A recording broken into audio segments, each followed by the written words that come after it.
आया, बहुत से घरों से इस्लाम निकल गया।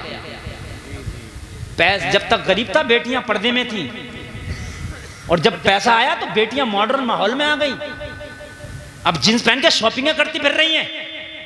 हमने क्या क्या बोले मौलाना ये मॉडर्न माहौल है। मैंने कहा चुप, मॉडर्न माहौल है, बदमाशी का माहौल है ये। इज्जत उन्हीं के पास रहती है जिनके पास पर्दे रहते हैं। जी जी बेशक बेशक बेशक। बात आई पैसे की तो सुन, हलवाई की दुकान पे जाना कभी। हलवाई की दुकान देखिए नहीं देखिए? देखिए उसकी दुकान पे बर्फी बड़ी बड़ी कीमती है। 500 रुपए किलो की भी होती है बर्फी, होती है कि नहीं होती है? 900 रुपए किलो की भी होती है, बर्फी 500 रुपए किलो की बड़ी अमीर है। जलेबी तो 100 रुपए किलो मिल जाओ, गरीब है। पार्ले जी का बिस्कुट 5 रुपए का मिल जाओ और गरीब है। अरे बात है कि नहीं है? जी गरीब है यार। 500 रुपए किलो बर्फी। मैं तुमको समझाने के लिए, इन उलामा के लिए तकरीर नहीं हो रही है मेरी, आपके लिए हो रही है। इसलिए मैं तकरीर करता हूँ आवाम को समझाने की। जी बेशक। 500 रुपए किलो की बर्फी हलवाई साहब ने काउंटर के ऊपर रख दी। मेरी दुकान की शान बढ़ेगी, दिखाया शान तो बढ़ेगी, मगर सुन लो इस बर्फी के साथ होगा क्या।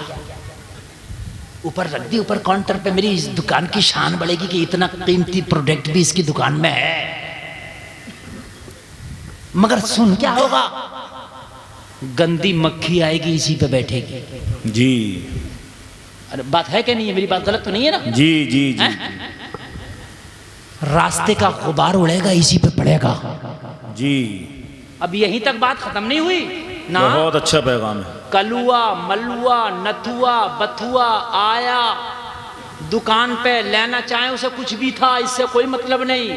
ऊपर रखी है बर्फी, उठाया टेस्ट कर लिया, चाहे वो लेना कुछ भी है इससे मतलब नहीं है, टेस्ट करेगा। मैं गलत तो नहीं कह रहा हूं, चाहे थोड़ी खाए क्योंकि रखी है। आपने देखा होगा मूंगफली के ठेले पे जाओगे, एक दो टेस्ट कर ही लेता है, रखी है ना खुली हुई, खा लेता है कि नहीं? बड़ी अमीर है ये बर्फी, मगर किसी से न बच सकी, किसी से न बच सकी। सब टेस्ट करके चले गए। जलसे में आने वालों, उसी हलवाई के दुकान में एक 5 रुपए का पार्ले जी का पैकेट रखा था। आने वाले ने कहा जरा एक बिस्किट टेस्ट करके दिखा दे। उसने कहा तेरा दिमाग खराब है क्या, ये लिफाफे में बंद है, इसको टेस्ट हर आदमी नहीं करता, इसको टेस्ट वही करता है जो इसकी पहले कीमत अदा कर देता है। अरे बर्फी मालदार थी मगर इज्जत की हिफाजत ना कर सकी, इसलिए कि इसके पास पर्दा नहीं था। पार्ले जी के पास पर्दा था, इज्जत को बचा के ले गया। जो बेटियां पर्दे में रहती है वो अपनी इज्जतों को बचा के ले जाती है। जो उनकी मेहर की रकम अदा करते हैं वही उनके मालिक बन जाते हैं। बेशक बेशक बेशक बेशक।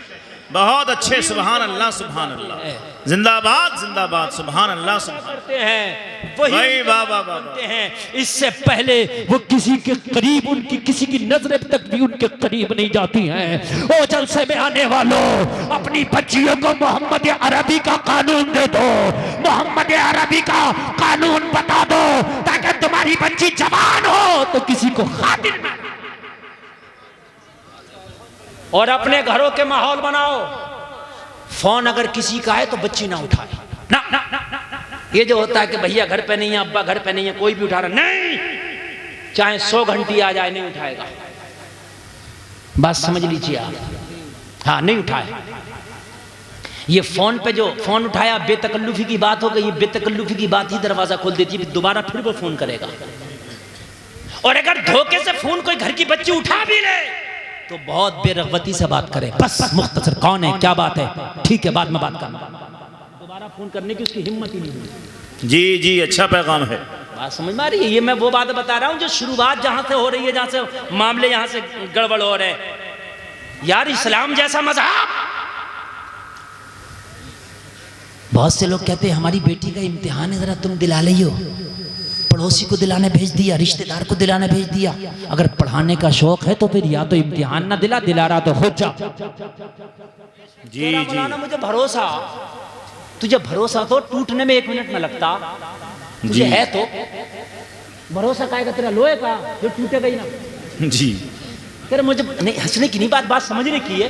मौलाना मुझे भरोसा, काय का भरोसा है तुझे? क्या तुझे अल्लाह से ज्यादा भरोसा है? जब औरत हज करने के लिए जा रही है तो शरीयत का कानून है, पड़ोसी नहीं जाएगा, रिश्तेदार नहीं जाएगा, या तो सगा बेटा साथ में जाएगा, या सगा भाई साथ में जाएगा, या सगा बाप साथ में जाएगा, या शौहर साथ में जाएगा।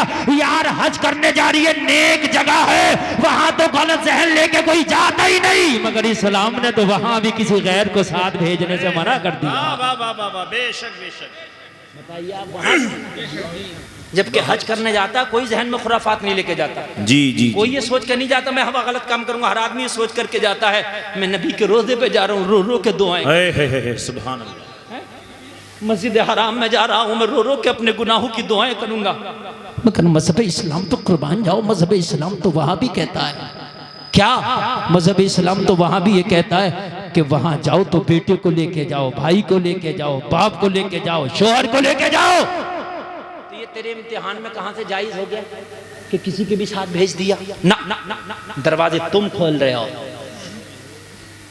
कान खोल करके सुने, दरवाजे तुम खोल रहे हो। शाह सफर करो तो तुम्हें पता चले। इसी रामपुर की बात बता रहा हूं, अभी रक्षाबंधन पे 17 लड़कियों ने फोटो खिंचवाए थे गैर मुस्लिमों के हाथ में राखी बांधते हुए। 17 लड़कियों ने बुर्का। कहां जा रही है तुम्हारी तहजीब? खबरदार, जिस बच्ची को इस्लाम दे दो वो ये काम करती फिरे। भाईचारा बढ़ाने के लिए कि तुम मर गए हो कि बेटियां आगे बढ़ रही है, तुम बढ़ाओ ना भाईचारा, जो जायज तरीका है। ये तरीका इस्लाम का नहीं। गांव में बारात आ रही है, दूल्हा आ रहा, तो लड़कियों को भेज दिया रेबिन काटने, इस्तकबाल करने के लिए लड़कियां खड़ी हैं, क्योंकि मर गए लड़कियों को आगे भेज दिया। जी जी जी, तू इस्तकबाल करना दूल्हा का, तू फूल डाल, तू हाल डाल उसके गले में। लड़कियों को इस्तकबाल करने के लिए भेजा, ये जायज नहीं है ना, हरगिज़ जायज नहीं है। और इन बेटियों को बता दो कि तुम्हारी इज्जत नबी के तरीके में ही है, इसके अलावा तुम्हारी इज्जत जी बेशक बेशक। सब भेड़िए बैठे हैं, सब भेड़िए तुम्हें कह रहे हैं कि हम तुम्हें हक दिलाएंगे, हक कोई नहीं दिलाएगा। एक चरवाहे ने अपने सारी भेड़ों को, सारी बकरियों को इकट्ठा करके, एक चरवाहे ने, और अपनी जो है क्या किया, एक दरवाजा लगा दिया, दरवाजा लगा के बंद करके बैठ गया डंडा लेकर के। एक बकरी को भी नहीं निकलने दूंगा, इसलिए कि बकरियां कम हो रही थी, भेड़ियां हमला कर रहे थे। जंगल के भेड़ियों ने सोचा क्या कि यार बकरियों की तो हिफाजत होगी, चारों तरफ से 4 दीवारी बना के बीच में डंडा लेके बैठ गया, अब बकरियों को निकलने नहीं दे रहा, इनको लुकमा कैसे बनाया जाए। तो भेड़ियों ने बकरियों को जहन दिया कि चलो तुम्हारा हक दिलाएंगे। क्या बात है, तुम्हारा हक दिलाएंगे, एहतजाज करो, इससे कहो कि दरवाजा खोल, हमें कैद से बाहर निकाल, हम घूमेंगे फिरेंगे जंगल में, मजे लेंगे। भेड़ियों ने कहा अपना हक क्यों नहीं मांग रही, हक मांगो। और जब उन्होंने हक मांगा, चरवाहा परेशान हुआ, उसने दरवाजा खोल दिया। जब ये निकली तो भेड़िए तो फिराक में थे, एक एक को शिकार बना लिया, अल्लाह अल्लाह, एक एक को शिकार बना लिया। बच्चियों को बता दो तुम्हारी इज्जत की अगर हिफाजत है तो नबी के कानून में है, नबी के तरीके में है, इसके अलावा बेटी महफूज नहीं है, इसके अलावा उसकी इज्जत महफूज नहीं है। और जो बेटियों को इज्जत दी है, 5 मिनट और लूंगा, तवज्जो कीजिए, सिर्फ 5 मिनट इजाजत है आपकी, 5 मिनट, हाँ बस तवज्जो। जो इस्लाम ने इज्जत दी है बेटियों को, वो किसी ने भी इज्जत नहीं दी है बेटियों को, किसी की कोई हैसियत ही नहीं थी। आपको क्या पता लोगों, इन बेटियों की सिर्फ इतनी हैसियत थी, मेरी नबी दुनिया में तशरीफ नहीं लाए थे, तारीख उठा के पढ़ो, किसी के घर में बेटी पैदा होती उसे जिंदा दफन कर दिया जाता, किसी का शौहर मर जाता उस औरत को मनहूस समझा जाता, उससे कोई बात करने तैयार नहीं होता, उसके बर्तन अलग कर दिए जाते। मालूम है मेरे नबी ने इन्हें इतनी इज्जत दी कि किसी के घर में बेटी पैदा हो जाए तो रहमत है, अगर शादी कर दो तो हज का सवाब है, मां बन जाए तो कदमों के नीचे जन्नत है। ऐसी इज्जत कहीं ना मिली होगी। इससे पहले बता दो अगर कहीं ऐसी इज्जत मिली हो। मेरे नबी दुनिया में तशरीफ नहीं लाए तो मालूम है मक्का का क्या मिजाज था, शादियां कैसे होती थी। एक लड़की के साथ 10 या 20 लोग मिलकर बलात्कार करते, और जब वो हमल से हो जाती तो उन 20 लोगों को इकट्ठा किया जाता, लड़की से पूछा जाता तेरे पेट में किसका बच्चा है, वो जिसकी तरफ इशारा कर देती उसी के साथ शादी कर दी जाती। एक ये तरीका इतना घिनौना तरीका था शादियां करने का, मगर मेरे करीब मुस्तफा ने कितना प्यारा तरीका दे दिया। अगर निकाह है तो लड़के की रजामंदी जरूरी है, तो वही लड़की की भी रजामंदी जरूरी है। बेशक बेशक दोनों का बराबर का हक दिया है तो मेरे करीम मुस्तफ़ा ने दिया है। वरना तो बस 4 मिनट जरा सुनिए, वरना तो सिर्फ ये हाल था। इन बेटियों को एक बार बता तो दो तुम किस बॉलीवुड के पीछे जा रही हो, तुम किस हीरोइन का पहनावा और किस हीरोइन के पीछे जा रही हो, तुम्हें पता नहीं है। सुन, तुम्हारी हालत ये थी कि मेरे नबी की बारगाह में एक शख्स आके बैठा बैठा रो रहा है। नबी ने फरमाया क्यों रोता है? अर्ज करने लगा आका मेरे गुनाह इतने हैं, याद करता हूं तो रोना आता है। या रसूल अल्लाह मेरी खताएं इतनी है, याद करता हूं तो शर्म आती है। नबी ने फरमाया क्या खताएं हैं? अर्ज करने लगा आका दुनिया में आपने ऐलान नबुव्वत ना किया था, ज़माने जाहिलियत चरम पर था। या रसूल अल्लाह मेरा कारोबार ही ये था कि पैसे लेके जो बाप अपनी बेटियों को जिंदा दफन नहीं कर पाते थे, उनसे पैसे लेके उनकी बेटियों को जिंदा दफन मैं करता था। मेरा काम ये था। आका मैंने 99 लड़कियों को जिंदा दफन कर दिया था। या रसूल अल्लाह एक बाप मेरे पास आया, कहने लगा मेरी 5 साल की बेटी है, मुझे बड़ा प्यार करती है, मैं उसे जब दफन करना चाहता हूँ वो इतना प्यार देती है कि मेरे कदम रुक जाते हैं, मेरे हाथ रुक जाते हैं, उसका प्यार मेरे इरादों पर गालिब आ जाता है, मैं उसे दफन नहीं कर पाता। मैंने सुना है तू पैसे लेकर लड़कियों को जिंदा दफन करता है, बता मेरी बेटी का दफन करने का क्या लेगा? और करता या रसूल अल्लाह मैंने उसकी बेटी की दफन करने की कीमत तय कर ली। वो कीमत तय करने के बाद मैंने कहा अपनी बेटी को लेकर मैं तेरी बेटी का गड्ढा तैयार करता हूँ।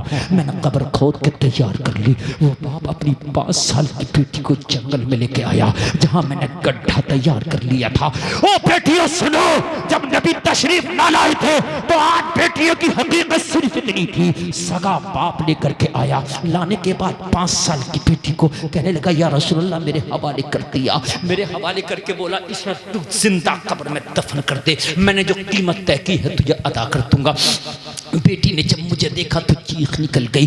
बेटी ने बाप के गले से लिपट के कहा ओ बाप इस जालिम के हवाले ना कर, ये जिंदा बेटियों को दफन कर देता है, मुझे वापस ले चल, वादा करती हूँ तुझसे जिंदगी में कभी कपड़ा नहीं मांगूंगी, अगर फाके रहना पड़ा तो रह लूंगी मगर खाना नहीं मांगूंगी। मेरे बाप मैं तुझसे कभी डिमांड नहीं करूंगी, मुझे इसके हवाले ना कर। लेकिन बाप पे भी भूत सवार था, बाप पे भी जुनून था जिंदा दफन करने का। उसने अपनी 5 साल बच्ची का हाथ कहने लगा या रसूलल्लाह मेरे हाथ में दे दिया। मैं जालिम था। बेटी गिड़गिड़ाई चीखी। बेटी ने कहा मुझे माफ कर दो, मगर मेरे दिल पे कहाँ असर होने वाला था।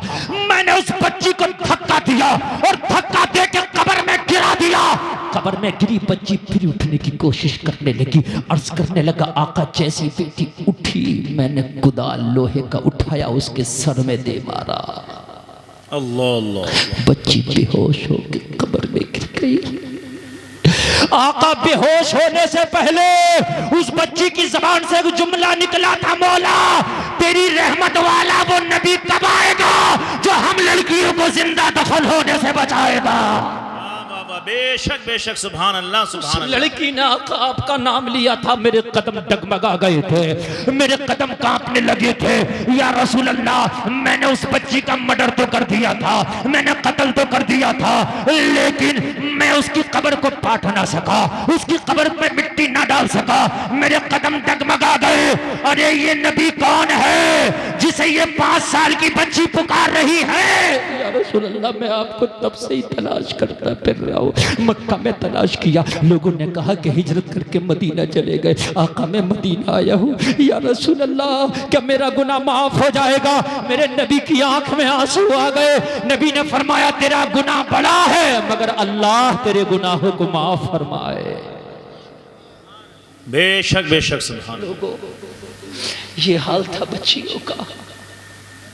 सिर्फ अपनी बच्चियों को इस्लामियात पढ़ा दो। मैं मना नहीं कर रहा दुनिया की तालीम पढ़ाना, पढ़ाओ, मगर इस्लामियात इतनी पढ़ा दो कि ये जान तो देना गवारा करे मगर इज्जत तो गवारा ना करे।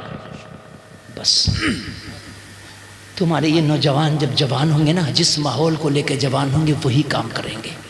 आप दुआएं करते हो या अल्लाह कोई सुल्तान सलाहुद्दीन अय्यूबी पैदा कर दे, कोई मोहम्मद बिन कासिम पैदा कर दे, कोई खालिद इब्ने वलीद पैदा कर दे। मेरे भाई ऐसे पैदा नहीं होते। बच्चियां बेपर्दा घूम रही हैं, बाल खुले हुए बाजारों में घूम रही हैं, गैरों से दोस्तियां कर रही हैं। इनकी कोख से कोई मोहम्मद बिन कासिम पैदा होगा ना, कोई खालिद ने वलीद पैदा होगा ना। जैसा खेत होता है वैसी खेती होती है। बेशक बेशक। हुसैन दुनिया में दूसरा क्यों नहीं? और भी तो हुसैन होना चाहिए थे। जवाब मिला हुसैन को पैदा होने के लिए फातिमा की कोख का होना जरूरी है। दूसरी फातिमा नहीं, इसलिए कोई दूसरा हुसैन नहीं। बेशक बेशक बेशक। सुल्तान सलाहुद्दीन अय्यूबी, आखिरी बात बस, तकरीर ख़त्म। सुल्तान सलाहुद्दीन अय्यूबी कहता है, लोगों, सुल्तान सलाहुद्दीन अय्यूबी कहता है, मेरी माँ जब मुझे दूध पिलाती थी तो मैं माँ का पिस्तान मुंह में लेके दूध पीता था। मेरी माँ कुरान की तिलावत करती थी। सुभान अल्लाह सुभान। मैं दूध पीता था, मेरी माँ नबी का दुरूद पढ़ती थी। मेरी माँ थपकियां दे दे के सुलाती थी और कहती थी, तुम सो जाओ या मुस्तफा, कहते कहते खुले आंख सल्ले अला, कहते कहते।